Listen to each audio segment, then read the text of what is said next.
Hey everyone, I hope you're doing well and staying safe during this time. If you're new here, welcome to the channel. Like I said, thank you so much for checking me out. If you haven't done so, please make sure to hit that subscribe button just right below the video. Cool, thank you so much. I really do appreciate it. And if you're returning, welcome back. Thanks again for your support. I truly do appreciate having you here.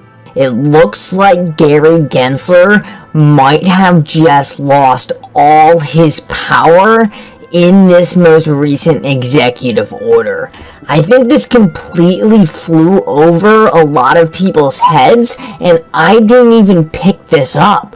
But it looks like this executive order is actually just completely disregarding the SEC. I want to read you this tweet thread by Tom Emmer, but then break down the most important thing he says here. I think you guys are going to be blown away, and this is a huge slap in the face to Gary Gensler. So guys, Tom Emmer tweets out, and I'm not going to read every single thing because it's not all critical to the point I want to show you here, but he tweets out, just finished reviewing Biden's executive order on digital assets. Here are a few thoughts. As expected, this executive order directs various federal agencies to study benefits and risks of digital assets to our economy/global competitiveness and provide legislative recommendations. So this is essentially what we all knew and thought was going on here. Essentially, all these different regulators need to be in place in order to properly regulate cryptocurrencies. This is the stepping stones to putting all these different regulators in the places they need to be to properly regulate cryptocurrency, as it's going to become a systematically important infrastructure of our next generation financial system.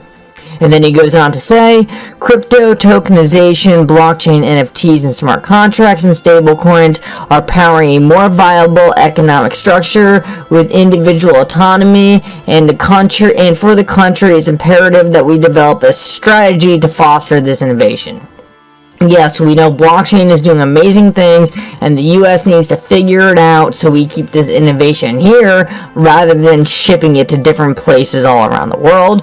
So then he kind of breaks down things on decentralization. He says, obviously, we want these systems to stay decentralized because we don't want big tech ultimately controlling these. That's just going back to the same issue, and we definitely don't want government controlling them. So he points out that he wants to keep these decentralized, and points out that wasn't in the executive order, but it's important to point out these things aren't going to be perfect. They're stepping stones, and overall I think we both agree this is a great thought, a great start. So let's keep moving though, because this is where it starts to get really interesting. He obviously points out CBDCs and just says they should be open and permissionless and not something that would be produced out of a communist country.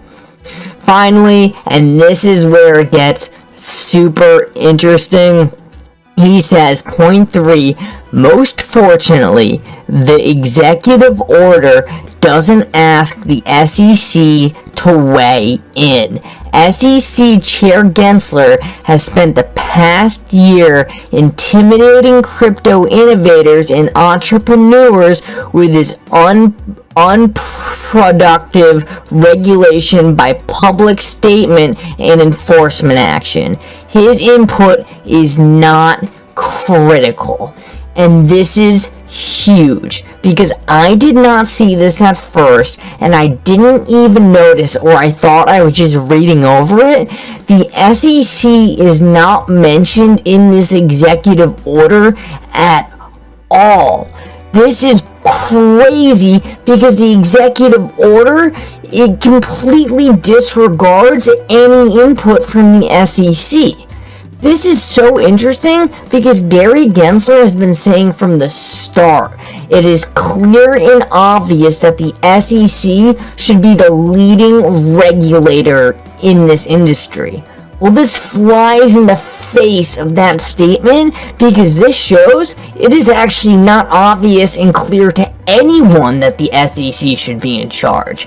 This executive order totally takes Gary Gensler on his throne, thinking he's the king of crypto, and completely knocks him off. This is a slap in the face to someone who thought they had the power to take over this industry, and it is now being put on the sideline. Tom Emmer, I mean, this final statement, this is just cruel. He says his input is not critical. What essentially happened here is Gary Gensler tried to front-run this executive order.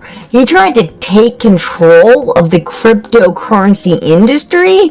Whether or not he knew this was going to happen, it is clear he tried to assert his power before he was ever given this power.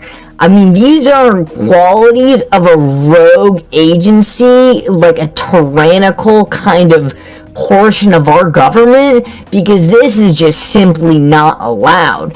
And I think it's pretty funny now looking back at it, because a lot of the agencies kind of stayed quiet and kind of just pointed out that, yeah, it looks like Gary Gensler is trying to go through a power grab.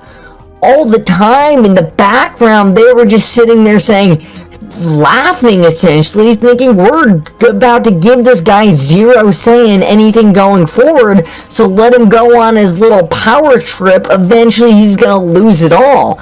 And ultimately, I don't know if the SEC is gonna be kind of brought in, and I'm sure they will have some part. It's hard for me to believe they'll do nothing, but like, the fact that this executive order, I mean, was being worked on for a very long time, and the SEC isn't even mentioned, I mean, that goes to say a lot.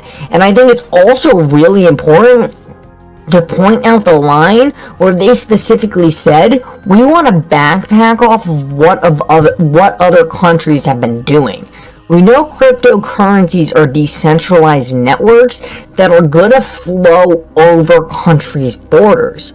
So it doesn't make any sense at all if you have some cryptocurrencies that have to follow certain regulations in some jurisdictions and others in different jurisdictions. And we know that's going to happen, but calling some coins a security and some not, when the rest of the world just says they're all currencies or all commodities and have these general rules they follow, I mean, that is just not going to fly. And the fact that Gary Gensler thought he can impose this on the market just shows how power hungry he was. The regulation never made any sense. It didn't follow the decades of securities laws practiced at his own agency, but yet he tried to jam a square peg into a round hole and failed miserably. And that's why the SEC was completely left out of this executive order.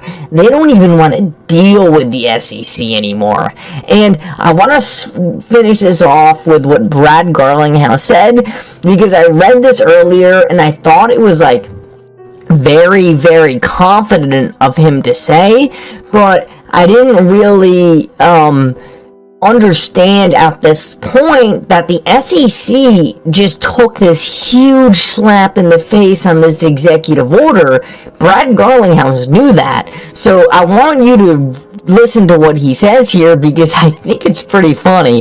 He says years of damage done by the SEC sole regulation by enforcement approach can be undone through collaboration between all agencies. Ripple stands ready to educate and assist. We need to catch up with the rest of the world. We need a prompt decision and decisive action ASAP. So he literally says that the SEC has been hurting this industry for years. Finally, with this executive order forcing these agencies to collaborate, he finally thinks crypto will be able to reach the potential it always had, and And it's gonna happen now that you don't have a single rogue agency essentially holding their foot on the brake. He thinks this is gonna help the US catch up to the rest of the world in becoming one of the most dominant countries in the cryptocurrency sphere. We know Ripple is the hometown hero. We know the US is going to use Ripple to catch themselves up in this blockchain race, and it looks like the SEC is losing their power and they were holding on the brakes more than anyone. It is shocking to me to see this power ripped away from them, and especially from someone like Gary Gensler, who was so confident that he was gonna own this space. I'm your guy. I will keep you posted. I'm your advocate. I'll be back on a daily basis, usually multiple times per day, with these videos to keep you updated with everything going on. So, I hope you enjoyed the video. If you haven't done so, make sure to hit that subscribe button. Feel free to share any of my videos with your friends, family, social media, or anybody who may care to listen. Thanks so much for your continued support. I'm always here for you. I want to help you through this time. So thank you so much for continuing to choose me. Enjoy your day, stay safe, and I'll catch you again probably in a couple hours. Thanks, everybody. See you later.